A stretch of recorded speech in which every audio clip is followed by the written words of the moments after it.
नमस्कार दोस्तों, मैं नया उजाला सोशल फाउंडेशन से सुकन्या मैम आज फिर से एक नया वीडियो लेके हाजिर हूँ। इस वीडियो में हम लोग लॉज ऑफ मोशन यानी गति के नियम के बारे में जानकारी प्राप्त करेंगे। What is motion? गति क्या है? In physics, motion is the change in the position of an object with respect to its surrounding in a given interval of time. The motion of an object with some mass can be described in terms of the following: distance, displacement, speed, velocity, time and acceleration. तो भौतिक के अनुसार गति क्या है? गति एक निश्चित समय अंतराल में किसी वस्तु की उसके परिवेश के संबंधित में स्थिति में परिवर्तन है। इसका मतलब क्या है? किसी चीज की दूरी यानी डिस्टेंस, डिस्प्लेसमेंट यानी विस्थापन, स्पीड यानी उसका रफ्तार, वेलोसिटी मतलब वेग, फिर उसका टाइम यानी समय और एक्सेलरेशन यानी त्वरण।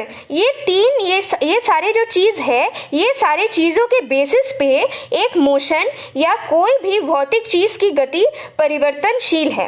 एवं इसके अलावा फिजिक्स में या भौतिक साइंस या भौतिक विज्ञान के अनुसार मोशन या गति हम लोग उस चीज़ को कह सकते हैं कि जिसमें एक चीज़, फॉर एग्जाम्पल अगर एक बॉल को हम लोग एक टेबल में रखेंगे एवं उसको हम लोग हाथ से आगे बढ़ा देंगे, उसको ठेल देंगे, धकेल देंगे तो वो आगे बढ़ने लगेगा। इसी चीज को हम लोग क्या कहते हैं? तो रेस्ट से मोशन में आने में इसका जो गति का परिवर्तन हुआ है, रेस्ट से मोशन में आ गया, यही गति परिवर्तन को हम मोशन के रूप में परिभाषित कर सकते हैं। जैसे कि यहाँ पे दिखाया गया है इस स्लाइड में न्यूटन्स का तीन लॉ क्या क्या है? सबसे पहला है law of inertia. Sir Isaac Newton's के लॉ बहुत ही इंपॉर्टेंट है, अक्सर इससे सवाल पूछे जाते हैं। इसके अलावा हमारी जनरल नॉलेज में ये रहना बहुत ज़्यादा इंपॉर्टेंट है। So what are the three Newton's law? The first Newton's law is law of inertia, the second law is expressed as F is equal to ma, that is equal to force is equal to mass into acceleration. Third law है known as the action and reaction. It is action reaction यानी every action has a equal and opposite reaction. इसका अर्थात क्या है? सबसे पहले तो first law से स्टार्ट करते हैं। Moving objects keep on moving and objects rest stay at rest. मतलब लॉ ऑफ इनर्शिया के दौरान हम लोग ये समझाया हम लोगों को ये जा रहा है या न्यूटन ये आविष्कार किए थे कि कोई भी वस्तु अगर मोशन में है तो वो मोशन में चलते जाता है एवं कोई ऑब्जेक्ट अगर रुका हुआ है, फॉर एग्जाम्पल अगर एक किताब को बुक टेबल के ऊपर रखेंगे हम लोग तो वो रेस्ट पोजीशन में ही रहेगा, वो रेस्ट ही करते रहेगा जब तक हम कोई अनबैलेंस्ड फोर्स या कोई एक्सटर्नल फोर्स के जरिए उसको उस जगह से मूव नहीं करेंगे। तो ये है law of inertia. Second law क्या है? सेकंड लॉ बहुत ही आसान है।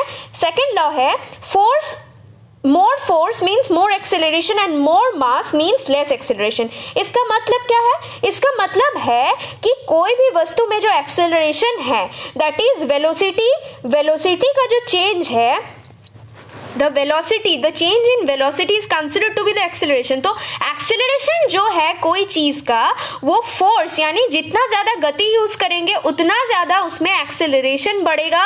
अगर कोई वस्तु का वजन ज्यादा हो तो उसमें acceleration बहुत कम होता है। मतलब फॉर एग्जाम्पल अगर एक पतला इंसान को हम लोग धकेलेंगे तो वो आगे चला जाएगा। एक पतला सा कोई भी चीज को, एक पतला बुक को उठा के हम लोग रख सकते हैं। वहीं पे अगर बड़ा बड़ा कार्टन्स को, बड़ा बड़ा ब्रिक्स को अकेले उठाने के लिए हम लोग गति या फोर्स का इस्तेमाल करेंगे तो उसमें एक्सेलरेशन काफी कम होगा। नेक्स्ट क्या है? नेक्स्ट न्यूटन्स थर्ड लॉ है। थर्ड लॉ हम लोगों को सिखा रहा है कि every action has a opposite and equal reaction. तो इसका अर्थ क्या है?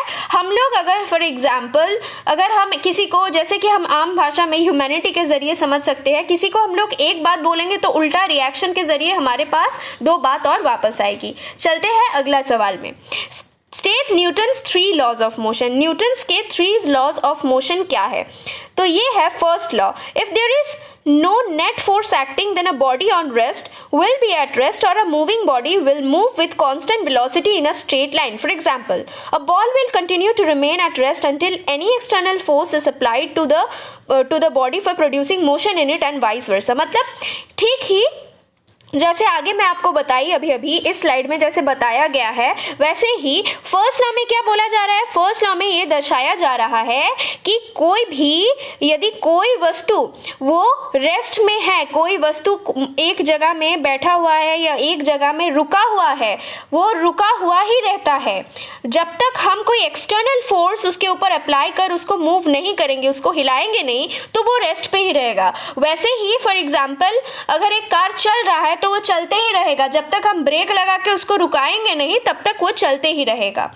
इसके बाद आते हैं सेकेंड लॉ पे। सेकेंड लॉ पे क्या बताया जा रहा है, the applied force is equal with the rate of the change of momentum. This means Newton second law of motion state that the force acting on an object with mass and acceleration. So F force is equal to m into a mass into acceleration.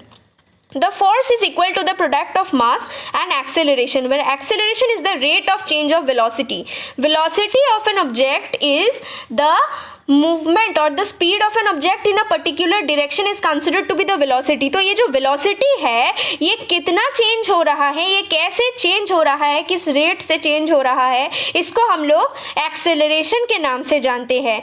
और यहाँ पे जब हम ये momentum में जो change आ रहा है, ये जो फोर्स में चेंज आ रहा है कोई भी चीज़ में, ये कैसी होती है, ये मास के साथ बढ़ती है। जैसे मास अगर कोई या वजन या मास कोई वस्तु का अगर ज़्यादा होता है, मास ज़्यादा होता है तो उसमें फोर्स ज़्यादा लगता है, लेकिन उसमें जो एक्सेलरेशन है वो कम हो जाती है। वैसे ही कोई वस्तु में अगर मास कम होती है तो फोर्स कम लगता है और एक्सेलरेशन ज़्यादा होती है। Third law is very easy which states that every action has a equal and opposite reaction. इसका मतलब क्या है, इसका मतलब है अगर हम कोई वस्तु को मूव करने के लिए या कोई वस्तु को एक जगह से दूसरा जगह में स्थानांतरण करने के लिए फोर्स गति का इस्तेमाल करेंगे तो उल्टा डायरेक्शन से वो टेबल भी हम लोगों के हाथों में हम लोग एक प्रेशर फील करते हैं। दैट प्रेशर, वही प्रेशर जो हम लोग अपने हाथों में टेबल को धकेलते वक्त फील करते हैं, that is the force which is exerted by the table on my hand. वही फोर्स टेबल मेरे हाथों में उल्टा एक्सर्ट करती है। फॉर एग्जाम्पल हम किसी को दो गंदे बात बोलेंगे तो उल्टा आजकल का जमाने में दो गंदे बात हम लोगों को सुनने के लिए मिल जाएगा। If according to the laws of motion, according to Newton's third law अगर देखेंगे तो ऐसा ही होगा। So this is considered to be the 3 laws of motion. If you like the video please do like, share and subscribe the video and do share the video of Naya Ujala Social Foundation. Thank you.